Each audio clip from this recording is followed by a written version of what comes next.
Thursday means it's time for the Sim Spotlight, presented by Bigelow Tea. Grab a mug and tea proudly. And joining us in the Sim Spotlight is the one and only Phil Simms. And Phil, I come bearing the best news possible. You do not have to deal with Paul Dottino today. Congratulations and welcome. You got to deal with me, though. So that's just as good. So there you Jeff, go. it's good to talk to you. Good, we need to talk a little special teams here anyway. Of course, we always do.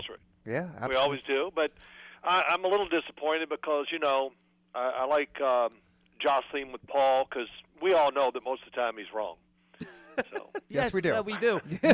No one knows better than Jeff and I that Paul is usually wrong. That is absolutely true. All right, Phil, let's start real broad here. It was a national game Monday night. I'm sure you watched it, Giants and Chiefs. What are your basic takeaways coming out of that game? Well, my number one takeaway is, that was a game. It was there to be, the phrase, there to be had. All the opportunities, the Giants had a lot of them. I thought the Chiefs were the team that we've seen all year. Yeah. And so they missed a golden opportunity to win that game. They had a chance. Of course, I'm sure it's been talked about 1,000 times. The offsides where they got the interception. That was a huge. The Giants are going to win the game if they don't have that, and I think Darnay Holmes got the interception if I remember. But overall, the Giants' defense, very good game plan against the Chiefs. It's the one that most teams are using against them, and the Chiefs really still haven't figured it out what to do against it. Yep. And they caught Patrick Mahomes. I think once again, he played average. That's it. Decision-making, everything about him, he just is not in rhythm, and their offense is not clicking, so the Giants didn't quite take advantage of it. Phil, I'm getting asked this question all the time, okay? We both played in the league a long time. You were in way more meetings than I ever was, and so I'm getting asked this question about how can this team repeatedly have these types of mistakes in these games that, we always talk about the volume of penalties. It's more like you could have 30 penalties, but if those 3 or 4 are crucial ones, it doesn't matter how many of the other ones were. But how does a team go through the season and eliminate these things? Because I'm being asked, well, what are the coaches doing? It's the coach's fault. They need to discipline these guys. Give me a little inside scoop on what happens in those meetings that you think, is this a player's thing? Could it be a coach's thing? Is it collectively? What is it? Well, listen, Jeff, I think we know, and John, that the Giants coaches are constantly talking about this, trying to reinforce what we're going to do. And, just real quick, when you're playing Patrick Mahomes, he's not Aaron Rodgers with the snap count, but he's pretty good. So you always have to be alert for that. And, these errors, the old saying is, and I learned it from Bill Parcells, and it's so true, you got to learn not to lose the game before you start winning games. And it's the little things, and especially when you're not going out there. And, the Giants, I'm not going to say many times, they go on the field and they're clearly, absolutely, physically better than the other team. And even if they have an off day, they're going to win the game. They're not at that stage yet. So every little mistake is magnified. And 2 big ones by the Giants this year. And, I'm not the guy that looks back and think of this and that, but the Washington football team game down there on the field goal, of course, and this past week, those are 2 games the Giants had and should have won and did not. Phil, I realize this is a Giant show, but I have you on here, your quarterback, so I want to get your take on this. The Chiefs, the question everyone was asking last week is what's wrong with the Chiefs? And the one thing that kind of drew my attention from watching the Chiefs heading into that Giants game and then watching the game itself, Patrick Mahomes keeps leaving clean pockets, and I really think it's to his detriment. Even on the Chiefs' last drive, he fled a clean pocket. He could have had a chance to hit Kelsey on a crosser, but because he's, scrambling to his left for really no reason, he scrambles right into the spy. He gets sacked. But at the same time, that's something that has kind of worked for him over the course of his career. Right, you scramble, you create time, make a big play down the field. Why isn't the same type of stuff working for the Chiefs that's worked in the past, in your estimation? Well, it's always a game of adjustments. Everybody in the NFL has copied many of the Chiefs' plays that caught everybody kind of off guard, the deep crossers, the crossover by Tyreek Hill, and he gets to about the safety, and then he bends it back out that won the Super Bowl for him against the San Francisco 49ers. So that's one thing. And they still keep trying most of these plays, and the Giants, to their credit, like most teams, they were all over it. And the other thing is everybody has done it and practiced it so much that when Mahomes leaves the pocket, they're rerouting to the receivers. The Giants did a great job of changing directions and staying with those receivers. That's another thing. And then Patrick Mahomes just can't get out of the habit. I mean, the one play, I don't know if it was the opening drive or not. I'm not sure. But there is Travis Kelce wide open in the end zone. Yep, I I saw watched it. the tape. Yep. It's the first read. Just drop back, put my foot in the ground, nice and easy, throw the touchdown pass. Instead, he moves out of the pocket and tries to make a play. And I think he maybe threw a touchdown in the back of the end zone in that play, He did. too. Yes, he did. You're right, to Hill. Okay. Yep. So he gets out of it. But most of the time in that game, he was leaving the pocket, which he's done all year, not letting the play develop. And I don't know if I've seen him really, I'm overstating this, but you go back as a quarterback, it's 1-2 outlet, or however you think of it, 1-2-3. I used to think 1-2, get rid of it. And when I went to the line of scrimmage, the thing in my mind was the outlet, because I know I'm going to look at 1 and 2. But I do not see him going through the progression of his reads. It's been a problem.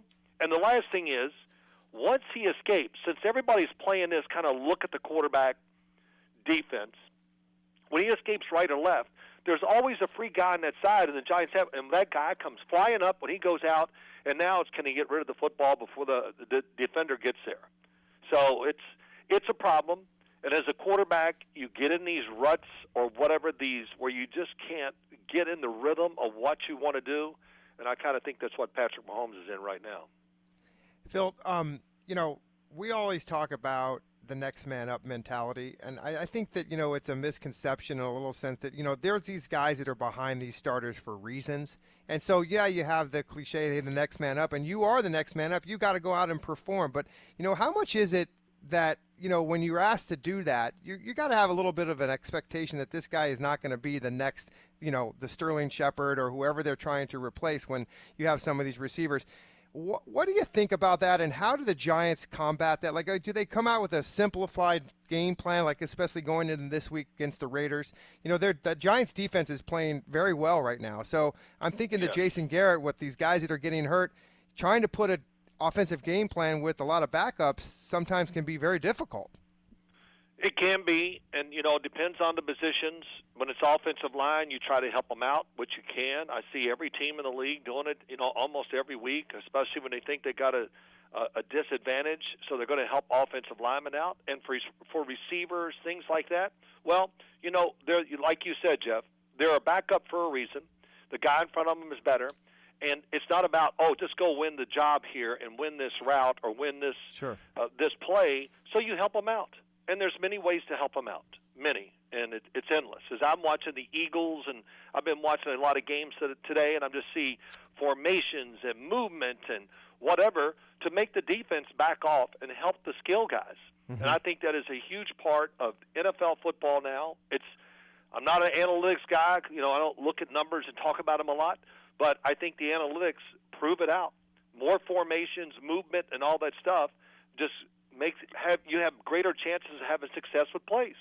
So that's how I look at it, and that's what you do for a backup. Well, you should do it even with your frontline starters. Sure. But even more so when you have backups in the game. Well, Phil, Jeff, I thought that was a great question, and I'm going to kind of build off that with our fan question this week. Mm-hmm. Jeff, this one comes from the Giants Good Yet from Tim. And, Phil, he wants to know, outside of turnovers, what are the areas of Daniel's game have you seen improve? And if you can you put that in the context of trying to evaluate Daniel in front of an offensive line that's missing three guys that were supposed to be starters at the start of the year, including the franchise left tackle, missing all these wide receivers, missing Saquon Barkley. So, answer the man's question. Then also, how do you kind of figure out where he's at when so many parts around him are not what they're supposed to be? Well, listen, it's first off, he's lost one fumble this year, so we can stop that rhetoric, or not rhetoric, but okay, last year it was real. He's got 7 touchdowns, 5 interceptions, I think is what it is. So he leads the team in rushing, and I judge, everybody just, the quarterback's responsible for wins and losses. No. Yeah, okay, I understand Nonsense. that blanket statement, but it just, come on. We're not starting pitchers in baseball. I can't go up there and throw a shutout and all that things. But just me judging and being very true and honest right here, Daniel Jones, I have no, I don't look at it and go, oh, wow, I'm worried about the quarterback. Is he going to be the guy next year? I'll be shocked if he's not the guy next year. I've said this many times, and there was nothing in that game the other night that would change my mind. Oh, my God. Guys, he threw an interception. Oh, it's a game of perfection. Oh, we can't make any mistakes. Well, don't make any mistakes, as I always say. Then just kneel on the ball every play, and you'll have no turnovers, and you'll win every game. There you go. So, but he's a playmaker. His mobility, he can hang in there. And I'm just being honest. I think as he plays, and I see more and more, I see a little more of his personality starting to come out on the field. I'd like to see him even be more engaged, and I'd like to see more interaction with players. And I think you know what I mean when I say that. Like, hey, what the heck are you doing? Sometimes that's what you got to do. And I always hate to quote Bill Parcells, but it's so true. And he said so many things. I look back and go, wow, I wish I'd have learned it earlier in my career or life and all those things. But, he goes, Sims, the players look at you to lead the team, and you're not their friend. You're their quarterback, and you're their leader. And that's how it's going to be. And no matter what you do, there's going to be guys on this team that don't like you. And that is true, too, because the quarterback, gets too much attention sometimes. And I think a lot of players, not a lot, but some are just going to go, wow, we're sick of hearing about the quarterback. What about the rest of us? So, but Daniel Jones, I thought he played strong the other night. If he would have been given a chance to win the game, I thought he would. But there was no chance at the end of the game. He had no chance. And, John, I think you said it. Offensive line, Chris Jones, great example. Yep. Chris Jones, a star. He dominated the football game. Wherever he lined up, he won the job. I think he just took turns. He lined up on the left side and just went across the line and said, everybody get a little taste of this. And he was truly fantastic in the game. So, but, it always comes to this with the Giants. What do you think of Daniel Jones? They got to change quarterbacks and, Joe Judge. And I just go, hold on. They might change a lot of things, but I'm pretty sure one of them is not going to be the quarterback. Well, I think a lot of the characteristics you look in a quarterback, I think Daniel Jones is showing you that he can play the position at a high level. I still think that a lot of people are still wanting Daniel Jones to have that moment where he takes the game on his shoulders and gets it done and comes out with a win. He's done that a couple times, but consistently, I think that's probably one thing that people want to see out of Daniel. But eventually that can happen if you have a good, healthy roster, and that, there's games that it comes down to that, and maybe going forward here the rest of the season. But I think really when you look at Daniel Jones, Phil, what we really hated about Daniel Jones coming into the season was the turnovers, but last year he started to improve on that. So I think that's just going to show you that he can improve, and going forward that he's going to be fine. Yeah, and Jeff, when you say put it on your shoulders and win the game, he would have done that the other night. Mm-hmm. But no matter who you are, we could have had who? Name a guy that's a superstar of whatever quarterback. And sure. I'm telling you, in that drive, he wasn't going to get it done. Mm-hmm. So you have to have an opportunity to say take it over. Yeah, I like that. That's okay. But I take it over because you're giving me a chance to make some plays. Right. Right. No matter what, you need those chances. And there's not enough chances when you watch it.